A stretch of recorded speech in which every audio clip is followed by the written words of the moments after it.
하며 쉬지 말고 기도하며 범사에 감사하게 하옵소서. 우리의 영혼을 사랑하시고 예수 그리스도의 생명을 주신 예수의 이름으로 기도하옵나이다. 아멘.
거룩하신 하나님 아버지, 주 앞에 믿음으로 나와 예배합니다. 예배할 때 하나님 앞에 믿음이 있음을 고백한 우리 학생들을 기억하시고 11조들인 이사라, 최주만, 한예라, 박은서, 홍유진, 정지은, 박시원 학생을 기억하시고 하나님 앞에 믿음으로 드린 11조의 복을 저희들의 삶에 가득 채워 주시옵소서. 올정금을 또 믿음으로 드린 김여민, 윤영광 학생을 기억하셔서 하나님 아버지 저들의 한 달 한 달 모든 필요들을 하나님 또 넉넉히 채워주시는 믿음의 경험 있게 하여 주옵소서. 감사헌금 드린 유준수, 하나님 아버지 부활의 소망을 주셔서 감사합니다. 이렇게 감사의 표현을 주 앞에 드렸습니다. 또 맥주 감사원금을 앞당겨서 드린 이세훈 학생을 기억하셔서 하나님 앞에 열매 맺는 그 삶이 복되게 하여 주시옵소서. 하나님 아버지, 이 시간에 여러 가지 모양으로 우리 하나님 앞에 물질로 하나님 앞에 마음이 있음을 고백한 손길이에 하나님께서 영광 받아 주시고 또 모든 필요들을 넉넉히 채워 주시옵소서. 존귀하신 예수 이름으로 기도드리옵나이다. 아멘. 네, 반갑습니다. 부장 선생님이 마스크를 끼고서 이렇게 진행을 하시는데 되게 좋은 것 같아요. 그런가요?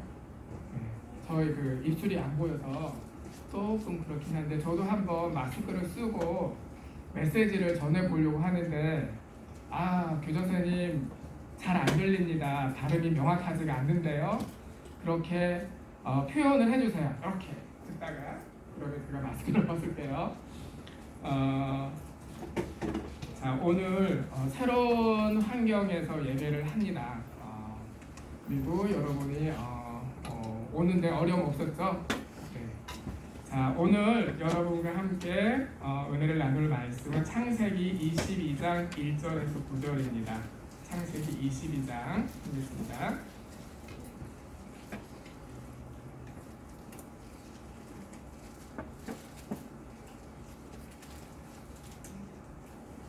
네, 창세기 22장 1절에서 9절 하셨으니까 자, 굉장히 심각한 얘기가 지금 나오고 있는데요. 무슨 오늘 사건이 있는지 말씀을 읽으면서 생각을 하면서 같이 보도록 하겠습니다. 1절부터 9절까지 합독하겠습니다. 시작.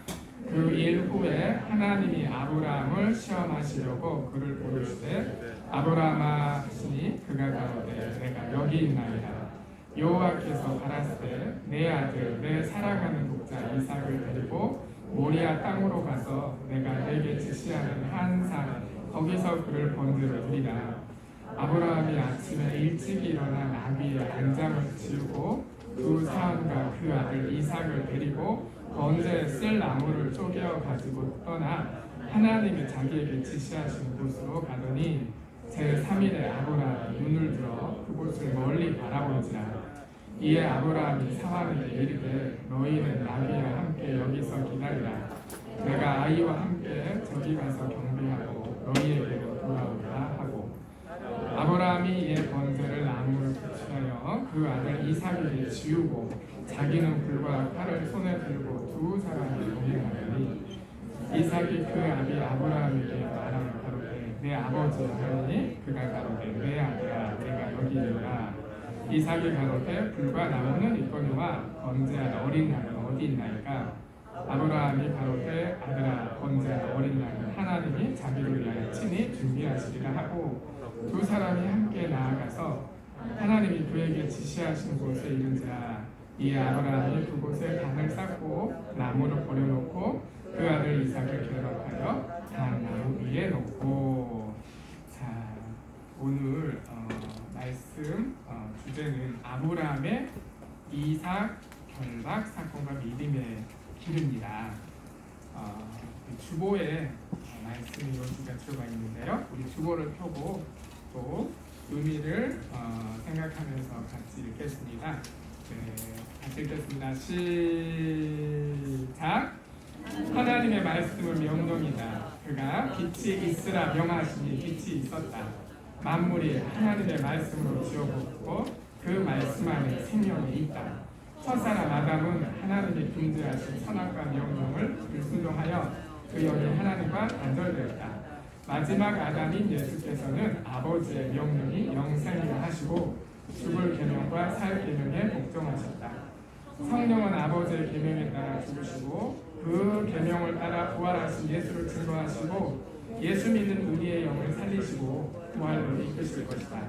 아브라함은 본토 친척 아비집을 떠나라는 하나님의 명령에 할 바를 알지 못하고 순종하여 나아갔다. 아브라함은 벳세에 얻은 독자 이삭을 번제로 바치라는 명령을 받았다. 그가 믿은 하나님이 죽은 자를 살리시며 없는 것을 있는 것 같이 부르시는 이시다.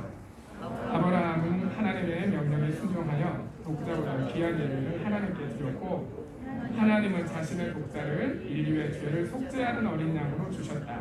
하나님의 명령이 나에게 임할 때 어떻게 할 것인가? 의지를 사용하여 하나님의 명령을 믿음으로 순종하며 영생을 얻는다. 이 성을 사용하여 행한 행위는 세상 사람들로부터 칭찬을 받을 수 있다. 믿음의 길은 이 성을 부정하는 게 아니다. 다만 이 성을 넘어서는 좁고 협착한 길이다. 우리가 믿는 하나님을 힘써 알고 우리 자신을 뜻한 하나님의 신실하심을 풍성하게 맛보자. 그리하여 그가 말씀하신 명령을 즐겁게 순종하자. 네. 자, 나는 명령을 받았다. 그러므로 나는 존재한다. 한번 해볼까요? 시작. 나는 명령을 받았다. 그러므로 나는 존재한다. 이런 식의 표현은 우리가 들어봤어요. 나는 생각한다. 그러므로 존재한다. 이런 표현이 있어요. 그런데 이런 표현은 이제 근대 인간상을 얘기해요. 생각하는 내가 먼저 있고 그 다음에 하나님도 생각하는 나의 사고의 대상이 되는 거예요. 그런데 우리는 성경에서 먼저 하나님이 계셨고 하나님께서 빛이 있으라니까 빛이 있었고 그리고 말씀으로 모든 것을 창조하셨잖아요. 그래서 우리가 존재하는 거예요. 그래서 첫사람 아담도 명령을 받았어요. 선악과 명령을 받았죠. 물론 지키지 못했어요. 그리고 이스라엘에게 십계명을 중심으로 해서 많은 명령을 주셨어요. 그래서 들으라 이스라엘아 이렇게 하면서 하나님께서 명령하신 것을 이스라엘이 순종했죠.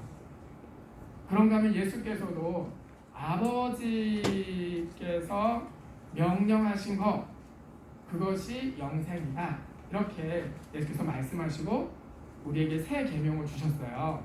그래서 신구약 전체 이렇게 명령이라고 이렇게 찾아보면 167구절이 나오고 계명 이렇게 찾아보면 128구절이 나와요. 그런가 하면 명령 또는 계명 이렇게 명사로 들어가 있지 않더라도 구절에 뭐뭐 하라 또는 뭐뭐 하지 말라 이것도 일종의 명령이잖아요.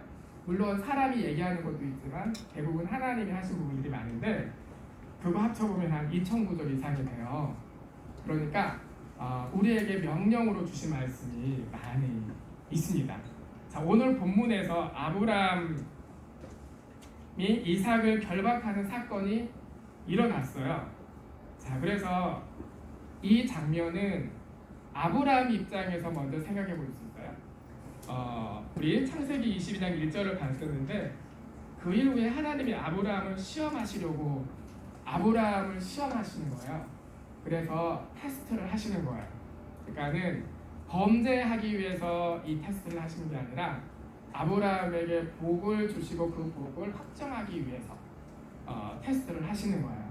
그래서 아브라함의 이 믿음의 테스트는 많은 하나님의 명령을 받았어요. 성경에 보면 75세 때 명령을 받은 걸로 표현이 되어 있는데 너의 본토 친척 아비집을 떠나라 이렇게 명령을 받았는데 그 당시에 자기 본토 친척 아비집을 떠나게 되면 굉장히 어렵습니다. 이방인으로 사는 것은 늘 생명의 위협이 있어요. 그런데 떠났어요. 그렇죠? 네, 그리고 약속을 주셨어요. 하늘의 별을 봐라, 셀 수 있냐? 또 땅에 티끌을 봐라, 모래를 봐라, 셀 수 있냐? 너의 자손도 이와 같이 많을 것이다 이렇게 약속을 주셨습니다. 그런데 아브라함이 늘 믿음이 있었던 사람은 아니고요. 연약하고 이렇게 넘어지기도 한 경우들이 있었습니다. 예를 들어서 아내가 너무 아름다웠어요. 너무 예뻤어요. 그래서 아내한테 내가 남편이라고 말하지 말고 오빠 이렇게 얘기를 하라 이렇게 표현을 하거든요. 오랍이다. 그리고 이 사람은 나의 누이다 이렇게 표현하게 했습니다. 안 그러면 어느 지역의 왕이 저 아리따운 녀석이 누구냐 이렇게 이제 불렀을 때 제가 남편인데 이렇게 하면 바로 제거가 될 가능성이 많죠. 네, 그러니까 아브라함이 자신의 아내를 어떻게 지킬 수가 없는 상황이에요. 한 번은 애굽의 왕이 사라를 데려갔어요. 하나님께서 꿈에 이 사람은 남편이 있다. 그리고 돌려보내지 않으면 재앙을 내리겠다. 이렇게 하니까 바로 돌려보내거든요. 그런 적이 있었고 또 한 번 또 그랄 왕의 아비멜렉이 또 그 와이프를 데려갔는데 다시 또 찾아오죠. 하나님께서 지켜주신 거죠.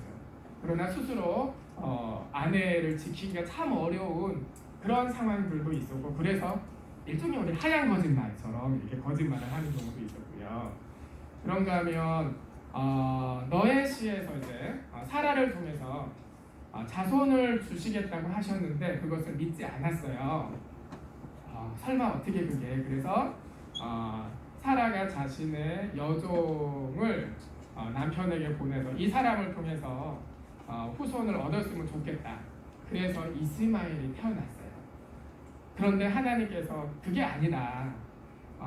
아브라함에게 약속의 자손은 사라에게서, 자유하는 자에게서 나와야 되는데, 그래서 그 약속이 사라 할머니가 90이 됐을 때, 아브라함이 100세가 됐을 때 이루어졌거든요.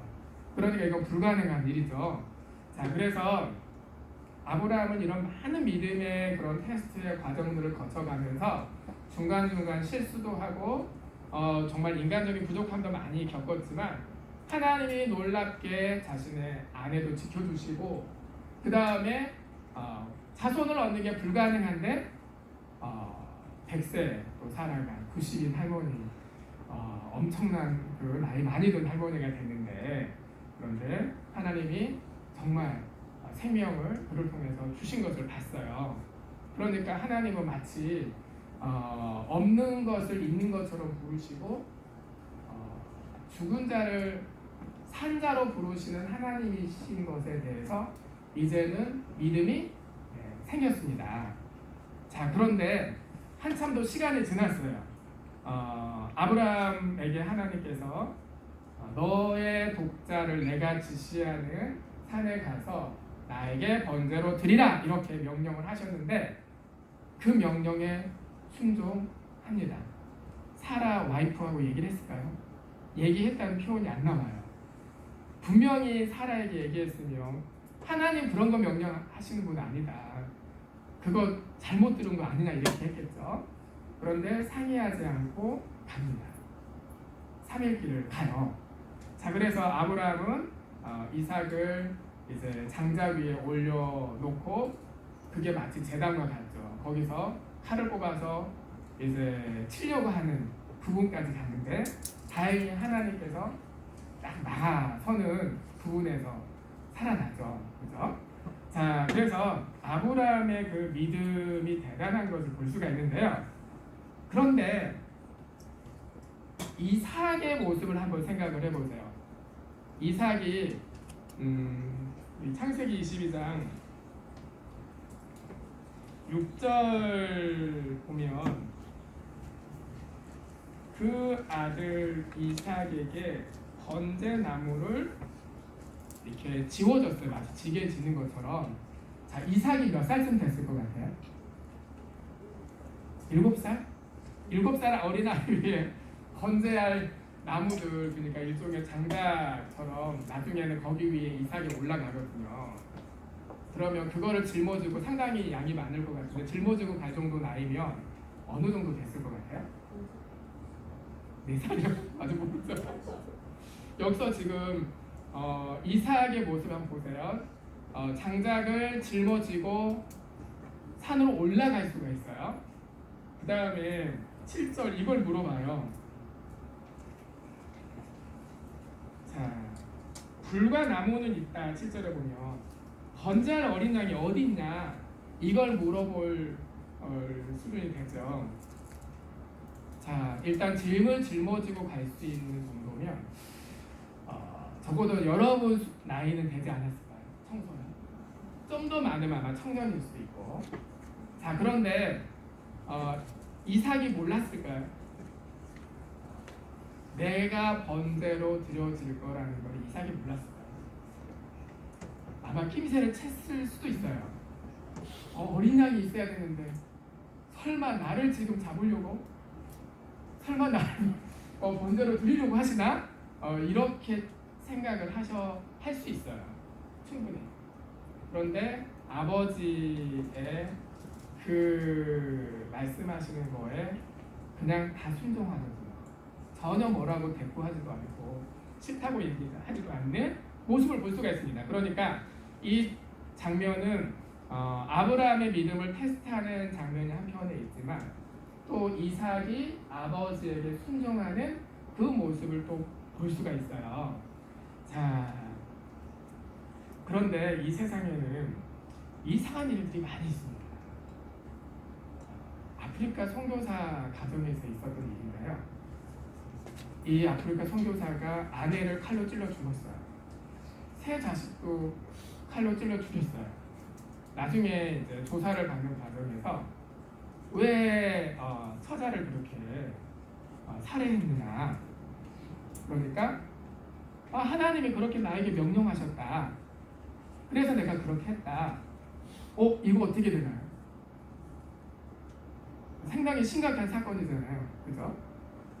자, 그러니까 나에게 들려오는 명령이 하나님의 명령일 수도 있지만 하나님의 명령이 아닐 수도 있어요.